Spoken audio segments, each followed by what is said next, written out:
নমস্কার বন্ধুরা, শ্রাবণী রান্নাঘরে আপনাদের সবাইকে স্বাগত জানিয়ে আমি প্রতিদিনের মতো আবারও আজকের একটা রান্নার ভিডিও নিয়ে আপনাদের সামনে চলে এসেছি।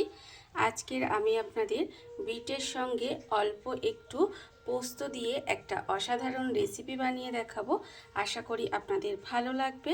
তার জন্য কিন্তু আমার পুরো ভিডিওটা আপনাদের দেখতে হবে। আর দেখা শুরু করার আগে একটা লাইক দেবেন, সুন্দর একটা কমেন্ট করবেন আর শেয়ার করতে ভুলবেন না। তাহলে চলুন আজকের আমি এই রেসিপিটা কিভাবে বানাই সেটা আপনারা একবার দেখে নিন। রান্নাটা করার জন্য প্রথমে আমি এখানে গ্যাসটা অন করে একটা কড়া বসিয়ে দিয়েছি। এইবার আমি কড়ার মধ্যে দিয়ে দেব সর্ষের তেল। এখানে কিন্তু রান্নাটা করার জন্য আমি এখানে সর্ষের তেলই ব্যবহার করব। আর আপনাদের বলছি আপনারাও চেষ্টা করবেন সর্ষের তেল ব্যবহার করার। এইবারে দেখুন তেলটা কিন্তু এখানে প্রথমে খুব ভালোভাবে একটু গরম হতে দিতে হবে। তেল আমি এখানে প্রথমে খুব ভালোভাবে একটু গরম করে নেব। তেলটা আমার এখানে গরম হয়ে গেছে। এইবারে আমি এই তেলের মধ্যে প্রথমে দিয়ে দেব কয়েকটা বিউলির ডালের বড়ি। এখানে আমি কয়েকটা বিউলির ডালের বড়ি রেখে দিয়েছি, সেই বড়িগুলো এখানে দিয়ে দিলাম। দিয়ে বড়িটা প্রথমে লাল করে ভেজে নেব। বড়িটা কিন্তু প্রথমে লাল করে ভেজে নিতে হবে। আর আমি প্রতিদিনের মতো আপনাদের একটা কথাই বলবো যে প্লিজ আমার ভিডিওটা আপনারা টেনে টেনে দেখবেন না, পুরো ভিডিওটা দেখুন। আশা করি আপনাদের ভালো লাগবে। দেখুন এইভাবে কিন্তু লাল করে বড়িটাকে ভেজে নিতে হবে। আর বড়িটা কিন্তু এখানে আমার ভাজা প্রায় হয়ে গেছে। এমনভাবে ভাজবেন যাতে বড়িটা সুন্দর করে লাল করে ভাজা হয়ে যায়, অথচ পুড়ে না যায়, সেটা কিন্তু লক্ষ্য রাখবেন।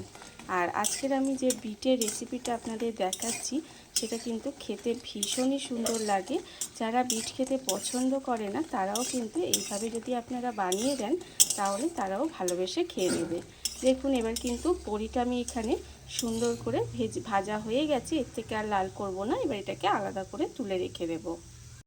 বড়িটা আমি আলাদা করে তুলে রেখে দিয়েছি। এবার এই তেলের মধ্যেই রান্নাটা করব। তার জন্য আমি দেখুন তেলের মধ্যে দিয়ে দিচ্ছি এখানে বিট। যে বিটটা কিন্তু আমি একদম ছোট ছোট করে যতটা সরু করে আর কি কাটা সম্ভব সেইভাবে একটু সরু সরু করেই কেটে নিয়েছিলাম। সেই বিটটা কিন্তু আমি এখানে তেলের মধ্যে দিয়ে দিচ্ছি। বিটটা দিয়ে প্রথমে কিন্তু বিটটাকে আমি একটু হালকা করে এইভাবে তেলের মধ্যে দিয়ে নেড়ে চেড়ে নেব। এইভাবে কিন্তু বিটটাকে প্রথমে একটু নেড়ে চেড়ে নিতে হবে। আর আমার চ্যানেলে নতুন বন্ধু পুরনো বন্ধু সবাইকেই বলছি আমার তরফ থেকে অনেক অনেক ভালোবাসা।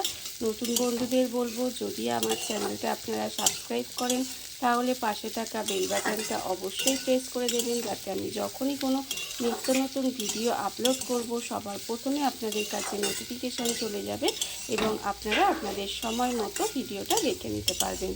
আর পুরনো বন্ধুদের বলছি এইভাবে আমার পাশে থাকার জন্য, আমাকে এগিয়ে যেতে সাহায্য করার জন্য আপনাদের অসংখ্য অসংখ্য ধন্যবাদ। দেখুন বিটটাকে কিন্তু তেলের মধ্যে দিয়ে আমি একটু নাড়াচাড়া করে নিয়েছি। এইবার আমি এর মধ্যে দিয়ে দেব কড়াইশুঁটি।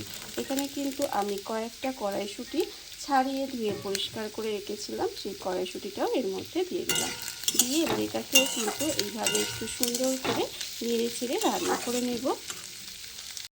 বিট আর কড়াইশুঁটিটা দিয়ে একটু সময় কিন্তু এইভাবে একটু নেড়ে চেড়ে আমি রান্নাটা করে নিয়েছিলাম। এইবারে আমি এর মধ্যে দিয়ে দিচ্ছি দেখুন আন্দাজ মতো নুন। অল্প সামান্য আন্দাজ মতো এখানে নুন দিয়ে দিচ্ছি। ভীষণই সহজ রান্না, অথচ খেতে কিন্তু ভীষণ ভালো হয়। এইভাবে আপনারা কিন্তু একবার হলেও বাড়িতে বানিয়ে দেখতে পারেন। খুব কম সময় হয়ে যায় আর খুব কম উপকরণে কিন্তু রান্নাটা হয়ে যায়। দেখুন আর এই রান্নায় কিন্তু আমি কোনো রকম জল ব্যবহার করব না। এইভাবে আমি নেড়ে নেড়ে রান্নাটা ভাজা ভাজা মতো করে নেব। আর এখানে কিন্তু একটু ঢাকা দিয়ে দিয়ে আমি এখানে রান্নাটা করে নিচ্ছি। এইভাবে একটু ঢাকা দিয়ে দিয়ে একেবারে গ্যাসটা লোতে দিয়ে রান্নাটা এইভাবে করে নিতে হবে।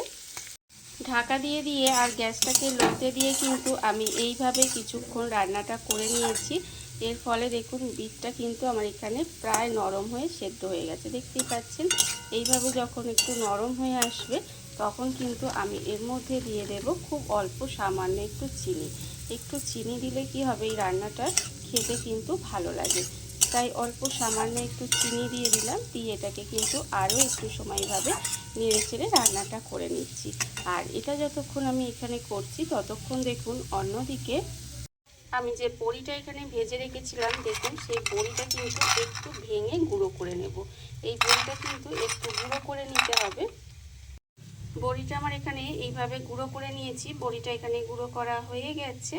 আর অন্যদিকে দেখুন যে বিটটা এখানে ভাজতে দিয়েছিলাম, সেই বিটটাও কিন্তু এখানে একটু ভাজা ভাজা হয়ে রান্না হয়ে গেছে। যখন দেখবেন এইভাবে একটু রান্নাটা হয়ে আসবে, তখন কিন্তু আমি এখানে কিন্তু একদম বিটটা রান্না হয়ে গেছে, বুঝেছেন তো। এবার এর মধ্যে দিয়ে দেব এই যে ভাজা বড়িটা যে আমি গুঁড়ো করে রেখেছিলাম, সেই ভাজা বড়িটা এখানে দিয়ে দিলাম। আর দেব এখানে পোস্ত। এখানে কিন্তু বড় চামচের 1 চামচ পোস্ত দিয়ে দিলাম, গোটা পোস্ত। এইবারে এটা কিন্তু একসঙ্গে মিশিয়ে নেব। মিশিয়ে নিয়ে এইভাবে কিন্তু একটু নেড়ে চেড়ে রান্নাটা করে নেব।